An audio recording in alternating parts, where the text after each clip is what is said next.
From the Weather NorCal Command Center, this is your afternoon update. You want to go where to buy a new refrigerator? Steve's A to Z Appliance in Cottonwood? In Cottonwood? Just a 10-minute drive. And they'll save us money. New and used, honest, reliable, factory-trained repair service and parts, and they'll save us money. And dispose of this thing?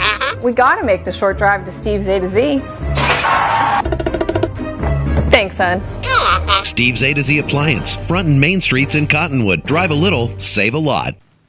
Well, not a bad day so far out in Crescent City. This is out at the Harbor District here. You can see a shot here.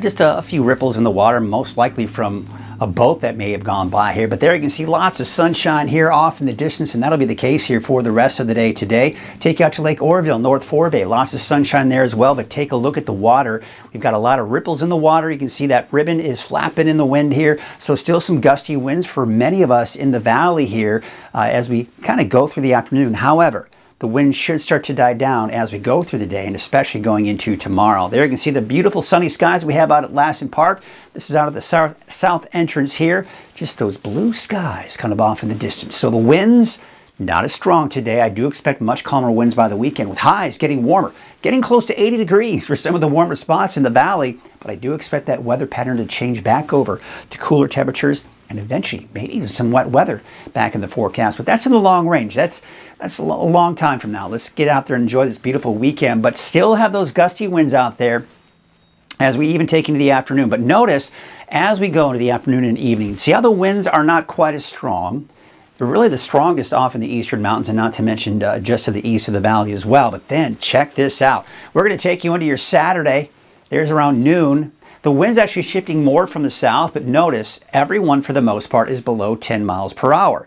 If we would extend this on into Sunday, the wind's actually shifting more back from the north, but still most of us below 10 miles per hour. So gorgeous weekend in store for us. We've got this big ridge of high pressure in place, low pressure over Southern California, low pressure here. It's what we call an omega block. It's blocking any storms from moving on in, and we'll take a look at that overall pattern here. So with the clockwise flow around that high, this is something I've been talking about this whole wind event, is that with high pressure to our northwest and low pressure to our south and east, we see those gusty winds. But as that high pressure builds and that area of low pressure kind of moves a little bit more out of the area, we're starting to see those winds begin to relax. So over the weekend, much calmer winds, but the warmer air will still be in place. In fact, some of the warmest air. And that's why I expect those temperatures to increase here, especially going into Saturday and Sunday. But you see how that warmer air begins to kind of retreat down to the south here. That's because we have these storm systems that are going to be riding up and over that ridge of high pressure, just slowly but surely breaking away at that ridge. And that's why I expect a slow change in our overall weather pattern. Because by the time we get to the end of next week, sometime around Thursday or Friday, we begin to see the potential for showers. And then that continues through that next weekend as well, with snow levels looking like some colder air may be moving in, which could mean the potential for some lower snow levels too. Now, we're getting way ahead of ourselves, but that's the overall trend. We're expecting a gorgeous weekend, a gorgeous start to next week, but then temperatures should start to slowly drop and eventually some showers entering the picture. Temperatures today, beautiful. Low 70s for most of us in the valley. We've got mid to even upper 50s for the higher elevations. Although in Trinity County, how about more like the mid 60s, mid 70s, low to mid 70s here for the inland areas, upper 60s, low 70s along the coast.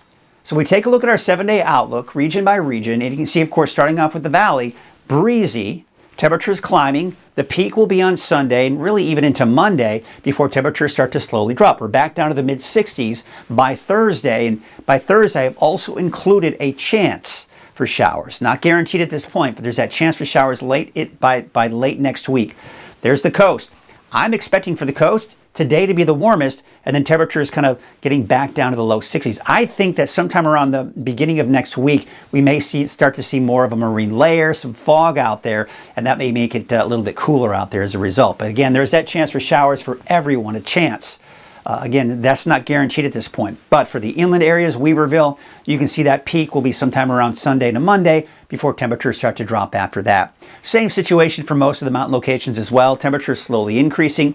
Upper 60s for Mount Shasta for Sunday, Monday, Tuesday, dropping down into the mid to upper 50s here by the time we get into Thursday. Same story for Alturas and Susanville with that chance for showers by the end of next week.